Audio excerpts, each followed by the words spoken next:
করে আসতেছে। তো এই যে প্রশাসন ক্যাডাররা যে সবকিছু কুক্ষিগত করে রাখতেছে, নিজেদের কাছে রাখতেছে, এতে কি আলটিমেটলি দেশের এবং জাতির খুব কোনো লাভ হচ্ছে না ক্ষতি হচ্ছে, আপনার কি মনে হয়? হ্যাঁ, লাভ হচ্ছে। সেই লাভটা হচ্ছে কি, শূন্য শূন্য শূন্য শূন্য শূন্য শূন্য। কারণ তুমি বাংলার ছাত্র, তুমি ওই পলিটিক্যাল সায়েন্সের ছাত্র, তুমি আবার ক্যাবিনেট সেক্রেটারি, তুমি আবার ওই শিক্ষা মন্ত্রণালয়ের সেক্রেটারি, তুমি আবার fisheries live stock secretary. What is this? তাহলে লাইভ স্টক থেকে যারা পড়ে আসছে তাদেরকে সচিব বানান, শিক্ষা মন্ত্রণালয়ের প্রফেসর বানান। আরো একটা মজার ব্যাপার, এরা এই পদগুলা দখল করে শিক্ষা মন্ত্রণালয়ের যত বৃত্তি আসে, পিএইচডি, এমফিল, যা দেখেন ও পালি সংস্কৃত থেকে আসছে বা অ্যাডমিনিস্ট্রেটিভ লোক প্রশাসন থেকে আসছে বা অন্য জায়গাতে আসছে, সব বৃত্তিগুলা ওরা নিয়ে যে পিএইচডি করে বসে আছে। কেন? এগুলা তো পাবে শিক্ষা ক্যাডার। তোমার মন্ত্রণালয় চালাইতে তো পিএইচডির দরকার নাই। তোমার হলে কেরানির কাজ, তুমি লাগবা, হইতে পারে, খাইতে পারে, যাইতে পারে, এর বাইরে তো তোমার কিছু করার নাই। আরো একটা ব্যাপার, এই কথাটা পার্টি নিলে আমি বলতেছি, দেখেন আমাদের মন্ত্রীরা যারা তারা কিন্তু রাজনীতি ব্যাপারে অনেক জ্ঞানীগুলি, যতই আমরা তাদের খারাপ বলি, রাজনীতিবিদ ছাড়া ভাই রাজনীতি হবে না। তো ওই রাজনীতিবিদের কিন্তু প্রশাসনিক জ্ঞান নাই।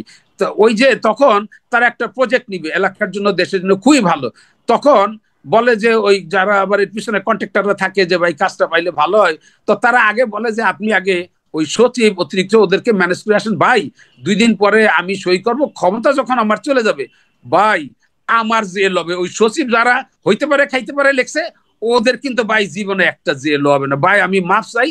ওই যা আছে বাকবুক ওদের দিয়ে আসেন। এই যে সিপিডি 98,000 কোটি টাকা এই প্রশাসন ক্যাডার নিয়ে গেল আমলারা, ভাই তারা কি বেকুব যে এটা হিসাব না করে 98,000 কোটি টাকা আমলারা মেরে দিছে? এটা কি এমনি লাগছে? আমরা ভাই কোন তাদের কথা, আমি বিচারক, আমার কাছে বিচার না করে আমি বলতে পারি না, কিন্তু আমি তো রিপোর্ট দেখে কথা বলতেছি। সিপিডি যে এত রিপোর্ট দিল, তাহলে 98,000 টাকা কারা খাইলো ভাই? তাইলে মন্ত্রী যখন আসলে, মন্ত্রীরা ভয় থাকে কারণ, কারণ জেল হয় মন্ত্রীদের, ওদের কিন্তু কিছু হয় না, কারণ তারা তো লেখে যাইতে পারে, অনুমোদন করা যাইতে পারে। 500,000 কোটি টাকার এই প্রকল্প অনুমোদন করা মানে আপনি বলতে চাচ্ছেন রাজনৈতিক নেতৃবৃন্দের যত দুর্নীতি সেখানে এই আমলাদেরও একটা ভূমিকা অথবা শেয়ার আছে। শেয়ার না, lion and tiger, lion and tiger and elephant শেয়ার। কারণ এইটা তো তাদের হাত দিয়ে ফাইল না গেলে তো হবে না। তো এই কেরানির কাজটা করার জন্য আপনার সব মন্ত্রণালয়ে বসতে হবে কেন? কেন আপনার যে ডাক্তার স্বাস্থ্য মন্ত্রণালয়ে বসে, তা আপনি আসলেন ওই পলিটিক্যাল সায়েন্সের থেকে, তা আপনার সে কি কম বোঝে? আপনি স্বাস্থ্য মন্ত্রণালয় চালাইতেছেন, জনপ্রশাসন মন্ত্রণালয় আপনি 2টা ডিভিশন করে 2টা সচিব বানাইলেন, খুব ভালো কথা, বানান। তারপরে কেন ওইখানে 2জন এডিশনাল আইজি বসাই দিলে কি আপনার চেয়ে ভালো চালাবে না?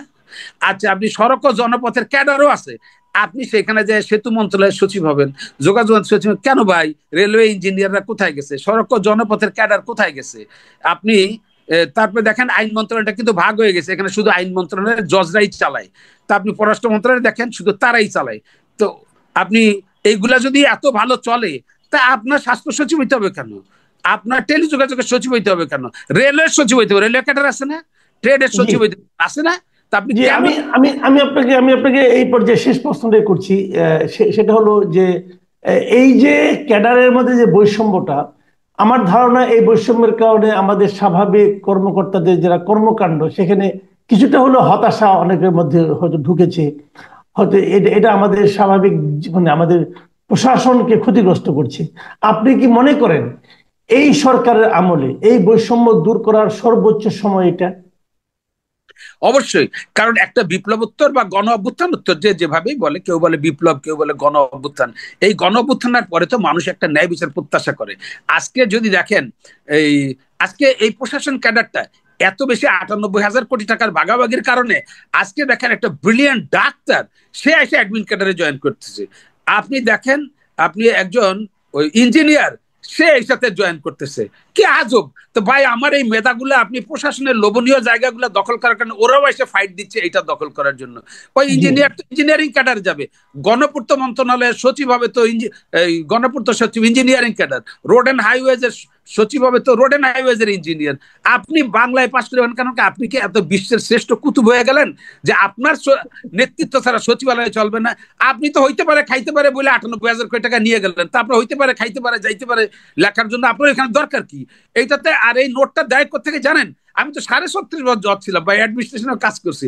ওইটা লেখে হচ্ছে একজন পার্সোনাল অফিসার বা অ্যাডমিনিস্ট্রেটিভ অফিসার লেখে, হ্যাঁ লেখা, তারপরে আপনার ডিএস উপসচিব কারো ফাদারের মাদারের ক্ষমতা নাই, ওর ভিতরে কিছু চেঞ্জ করে, তো ওই ওই নোটটা সচিব পর্যন্ত, কিন্তু ঘাটে ঘাটে যারা এর পিছনে ফাইলের পিছনে যাদের স্বার্থ আছে তারা ঘাটে ঘাটে পয়সা টয়সা দিয়া ওই 98,000 কোটি টাকা ভাগ করে দেয় বিভিন্ন জায়গায় জায়গায়, ভাগ করে দিয়ে লাস্টে সচিব আর অতিরিক্ত সচিব তারা সই করে না, বসে থাকে তাদের এইটা ভাগ না আসার জন্য, নাহলে 98,000 টাকা কোথায় গেল। উনি এইটার জন্য লেখা টেখা উনি হইতে পারে খাইতে পারে লেখা মন্ত্রীর ভাষায় দিচ্ছে, মন্ত্রী কিন্তু জেলে চলে যাবে, উনি কিন্তু কুতুবের রব্বানি একদম মহাকুতুবে উনি থাকবেন। তা ভাই আমি মনে করি 50% না, ওয়াই 50%, এইটা হবে ক্যাডার ভিত্তিক মন্ত্রণালয়ের সচিব, কিচ্ছু না, সমাধান ফিনিশ। ওরা থাকবে ভূমি মন্ত্রণালয়ে, যাদের জন্ম হয়েছিল ট্যাক্স কালেকশনের জন্য, ওরা যদি জনপ্রশাসন মন্ত্রণালয়কে না দিয়ে জনব্যবস্থাপনা মন্ত্রণালয়ে তারা হোক, দুইটা মন্ত্রণালয় তারা পেতে পারে, কারণ তাদের এই ব্যাপারে দুনিয়ার সব জ্ঞান তাদের আছে। কিন্তু আপনি লাইভ স্টক চালাবেন, fisheries, agriculture, road and highways, শিক্ষা, স্বাস্থ্য, সব জায়গায় আপনার মাতবাড়ির দরকারটা কি? এখন বলেন 100% তা দিতে পারেন, আরে 50% দিচ্ছে, তার বিরুদ্ধে আন্দোলন কেন? আপনি আন্দোলন করবেন কেন? আপনি এই আন্দোলন করে আর এই সুবিধাটা নেওয়ার কারণে আপনি তো ডাক্তারগুলার ভবিষ্যৎ শেষ করে প্রশাসনে নিয়ে আসতেছেন, ইঞ্জিনিয়ার গুলোর প্রশাসনে নিয়ে আসছেন, ফিশারিজ, এগ্রিকালচার, লাইভ স্টক করে অ্যাডমিনিস্ট্রেটিভ সার্ভিসে চলে আসতেছে। এটা তো আপনি এই দাবি দেওয়া করে এই দেশের মেধাগুলোকে ধ্বংস করছেন, শুধুমাত্র একটা ক্লারিক্যাল কাজে ঢুকাবেন, কিন্তু লাভটা কি? 98,000 কোটি টাকার ভাগ, এই লাভের জন্যই তো আপনি নিয়ে আসতেছেন। আপনি ক্যাডার ভিত্তিক মন্ত্রণালয়ের সচিব হবে, কোনো 50% 20% নেই, ওয়ানলি এই দুইটা মন্ত্রণালয় পাবে, জনপ্রশাসন ভূমি মন্ত্রণালয়, বাকি সমস্ত মন্ত্রণালয় ক্যাডার ভিত্তিক হবে এবং প্রত্যেকে পাবে সচিব হবে। দেখেন তারা কত ভালো চালায়, এইটার জন্য কি ট্রেনিং লাগে নাকি? আর ট্রেনিং যা আছে এটা আবার অ্যাডমিনিস্ট্রেশন নিয়ে যায়। তারপর আবার দেখেন আপনি ফিশারিজের স্থায়ীকে এখান থেকে ট্রেনিং ফিশারিজ এক্সপার্ট হয়ে আসতেন, এটা কিন্তু ফিশারিজ অফিসার পাইলে সে সেটা কাজে লাগাবে, মন্ত্রণালয়ে থাকুক, ফিল্ডে থাকুক। আপনি চলে গেলেন সমবায় মন্ত্রণালয়, তা আপনার কি কাজে লাগলো? সমবায় মন্ত্রণালয়ের বৃত্তি আসলো, এইখানে কোঅপারেটিভ ক্যাডার আছে, সে এটা লাগালে তার কাজে লাগাইতে পারবো। আপনি পলিটিক্যাল সায়েন্সে পড়া বা ওই অন্য সাবজেক্টে পড়া আপনি ওই ট্রেনিং নিয়ে আপনি চলে গেলেন রেল মন্ত্রণালয়, তা আপনার কি কাজে লাগবে? এটা কেন করছে? দেশ ও জাতির ধ্বংস কেন ডেকে আনছে এই প্রশাসনের নামে? ইন্ডিয়া 1/3 করে ফেলছে, 2/3 বাদ। এখন বাংলাদেশে হয়তো 2/3 1/3 50% না করলে 1/3 করুক, তারপরে আস্তে আস্তে একদিন ক্যাডার ভিত্তিক মন্ত্রণালয় হয়ে যাবে, একদিন ক্যাডার শুধু দুইটা জায়গায় থাকবে, অথবা ভূমি মন্ত্রণালয়। ধন্যবাদ। অনেক ধন্যবাদ জনাব শাহজাহান সাজু, আপনি খুবই সহজ ভাষায় একটা মানে জটিল সমস্যা সম্পর্কে আলোকপাত করলেন। প্রিয় দর্শক, আপনারাও শুনলেন